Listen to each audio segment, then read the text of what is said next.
어, 충주 봉쇄수원에서 수도하고 있는 강문호 목사입니다. 여러분들을 만나 뵙게 돼서 반갑습니다. 저는 최근에 오상 신부 비호에 대한 책을 읽고 충격적인 은혜를 받았습니다. 사실 우리가 살고 있는 이 세상은 상식으로도 이해가 되지 아니하고 이성으로도 도저히 이해되지 않는 일들이 비일비재하게 일어납니다. 한마디로 말해서 신비지요. 그래서 신비신학은 대단히 신비스럽습니다. 하나님의 일은 반자연이 아니라 초자연이거든요. 엔티내추럴하지 않고 슈퍼내추럴합니다. 마치 전기에 플러스하고 마이너스하고 합하게 되면 불꽃이 튀기는 것처럼 무한의 하나님과 유한의 인간이 만나면 그 속에 신비가 있고, 그리고 무한하신 하나님과 우리 인간이 만나는 그 지점에는 인간으로서 상상할 수 없는 초월적인 신비가 내재되어 있지요. 예를 들어서 모세가 하나님을 만날 때 가시떨기에 불이 붙었는데 가시는 타지 않고 불만 붙습니다. 세상에 그런 게 어디에 있습니까? 그런 속에서 모세와 하나님이 만나거든요. 오상신부 비호도 마찬가지입니다. 오상하니까 무슨 말인지 잘 모르시겠지만은 예수님께서 5가지 상처를 받으셨습니다. 2손, 2발, 옆구리, 5군데, 이것을 오상이라고 그러거든요. 예수님의 오상이 그대로 나타났던 사람이 역사상 2명 있는데, 하나는 성 프란시스이고 하나는 비호입니다. 비호는 1884년에 태어났는데 그가 15살 때 신비 체험을 합니다. 하나님께서 나타나셔서 너는 아시스의 프란시스처럼 매를 맞고 가시관을 쓰고 십자가에 못 박히게 되는 체험을 하게 될 것이다 라고 말씀하시고 사라집니다. 그리고 나서 몸에 열이 나는데 도저히 견딜 수 없는, 마치 온몸이 불덩어리 같아집니다. 체온계를 갖다 대었더니 체온계가 터져 버렸어요. 똑같은 체온계를 목욕탕 따뜻한 물에 넣었더니 45.8도까지 갔거든요. 그러니까 45.8도보다 더 많은 열이 그의 몸에서 났지요. 40일 동안 먹지 못했습니다. 열이 끊어지지 않습니다. 그때 수도원에 있을 때였거든요. 그래서 수도 원장님이 아무래도 살지 못할 것 같으니까 부모에게 연락을 합니다. 아버지가 와서 내 아들 죽더라도 집에 가서 죽도록 하겠습니다. 그리고 데리고 갑니다. 기차 정거장에서 기차를 갈아타려고 기다리고 있는 중에 그 아팠던 아들이 비호가 아버지에게 아버지 레몬 주스 하나만 사주세요 라고 말을 합니다. 너무 놀라워서 레몬 주스를 하나 사다 줬거든요. 그것을 마시더니 그 자리에서 씻은 듯이 병이 났습니다. 아버지 엽서 하나 사오세요.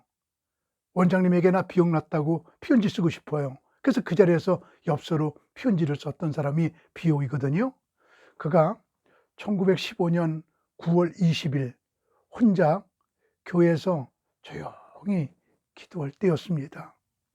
예수님의 제자들도 혼자서 일할 때 예수님의 선택을 받아요.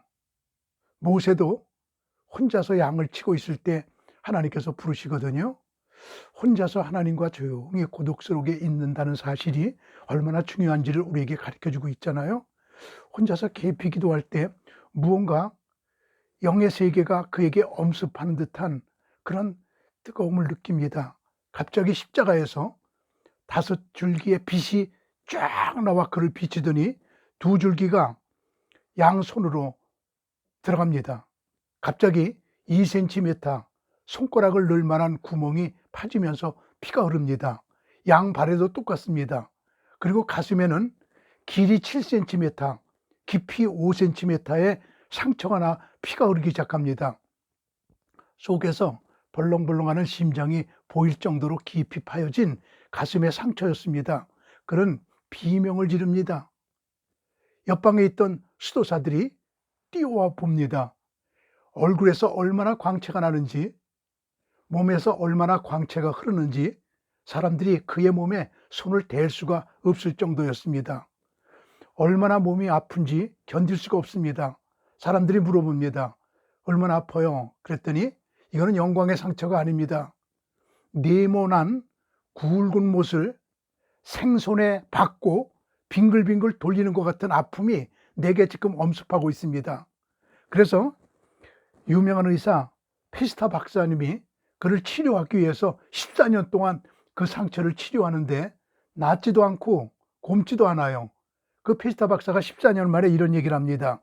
이 상처는 예수님의 상처와 같은 처참한 상처입니다. 도저히 이성적으로 설명이 되지 않습니다.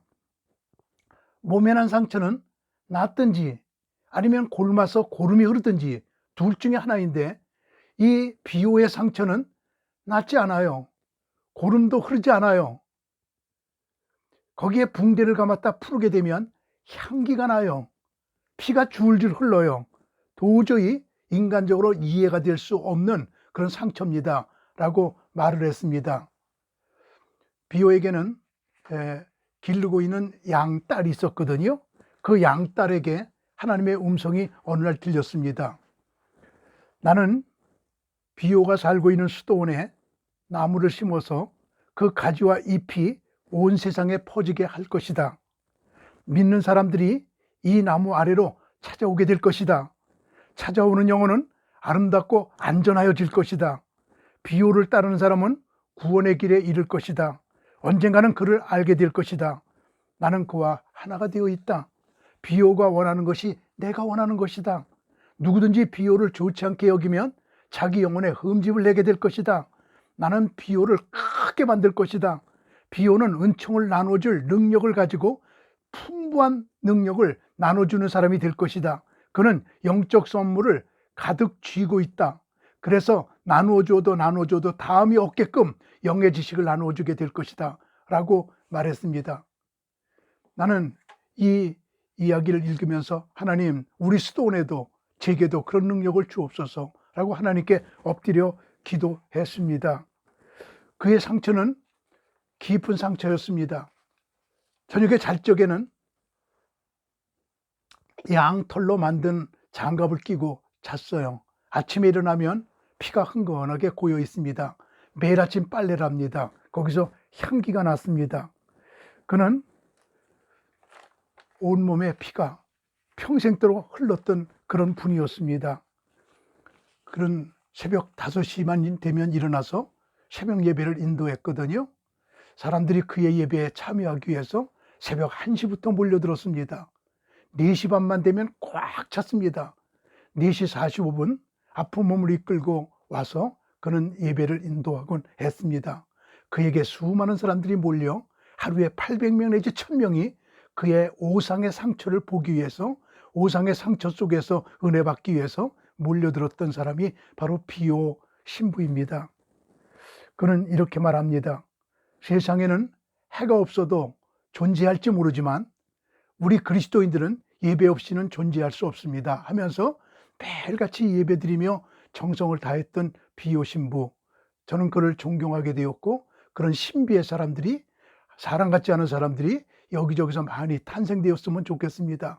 다음 시간에 또 뵙겠습니다. 고맙습니다.